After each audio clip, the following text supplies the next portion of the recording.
Dear students, class 9th में Hindi literature में गद्य खंड में फर्स्ट चैप्टर हिंदी के श्रेष्ठ उपन्यासकार मुंशी प्रेमचंद द्वारा लिखित दो बैलों की कथा नामक चैप्टर पढ़ रहे हैं। इस चैप्टर में अभी आपने पढ़ा था कि जब हीरा उस काजी हाउस की दीवार को तोड़ने का प्रयास करता है तभी चौकीदार आ जाता है और चौकीदार उस हीरा को मारता है और उसके लिए मोटी रस्सी से बांध देता है। ये देख करके मोती ने उस हीरा से कहा, मोती ने पड़े पड़े कहा, आखिर मार खाई क्या मिला। मोती हीरा से बोला कि तुमने मार भी खाई परंतु तुम्हारे लिए हासिल क्या हुआ, कुछ भी प्राप्त नहीं हो सका। अपने बूते भर जोर तो मार दिया।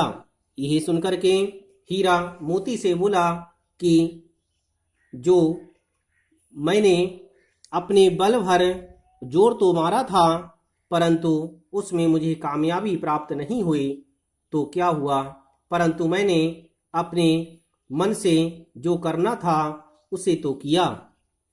ऐसा जोर मारना किस काम का कि और बंधन में पड़ गए। ये सुनकर के मोती ने जब ये सुना तो वह बोला कि ऐसा कार्य करने से फायदा ही क्या कि हमें जो और अधिक बंधन में बांध दे। आपने दीवार तोड़ने का प्रयास किया परंतु आप और अधिक बंधन में बंध गए। जोर तो मारता ही जाऊंगा चाहे कितने ही बंधन पड़ते जाएं। ये सुनकर के हीरा मोती से बोला कि मैं जोर तो लगाऊंगा, यहाँ से भागने का प्रयास तो करूंगा, चाहे उसके लिए मुझे कितनी भी मार खानी पड़े और चाहे कितना भी मुझे बंधन में बंधना पड़े।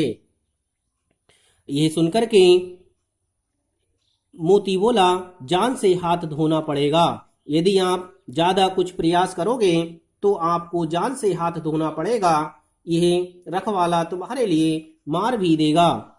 कुछ परवाह नहीं, यूं भी तो मरना ही है। सोचो दीवार खुद जाती तो कितनी जानें बच जाती।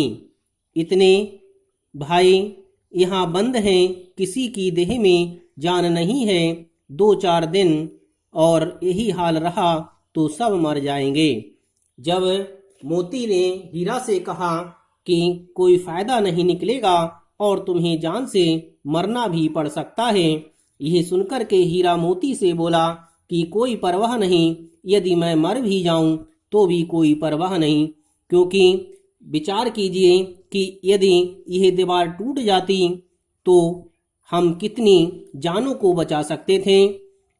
यहाँ पर बहुत सारे भाई बंद हैं, किसी की देह में जान नहीं लग रही है, सभी बेसुध होकर के पड़े हुए हैं। 2-4 दिन अगर यही हालत रही तो सब यहीं पर मर जाएंगे। इससे मरने से अच्छा है कि हम कुछ करके मरें, अर्थात कुछ लड़ करके मरें। हाँ, यह बात तो है। अच्छा तो ला, फिर मैं भी जोर लगाता हूँ।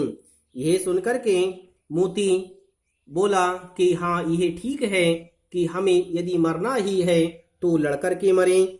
अब मैं भी इस दीवार को तोड़ने के लिए जोर लगाता हूँ। मोती ने भी दीवार में उसी जगह सींग मारा, थोड़ी सी मिट्टी गिरी और फिर हिम्मत बढ़ी। मोती ने भी दीवार को तोड़ने के लिए उसी स्थान पर सींग लगाया जिस स्थान पर हीरा ने लगाया था और थोड़ी सी मिट्टी गिरी भी। यह देख करके मोती की हिम्मत बढ़ गई। फिर तो वह दीवार में सींग लगाकर इस तरह जोर करने लगा मानो किसी प्रतिद्वंदी से लड़ रहा हो। वह मोती उस दीवार को तोड़ने का प्रयास करने लगा और लगातार अपने सींग से उस दीवार पर वार कर रहा था।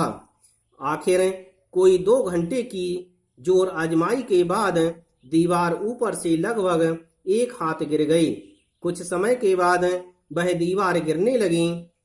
उसने दूनी शक्ति से दूसरा धक्का मारा तो आधी दीवार गिर पड़ी।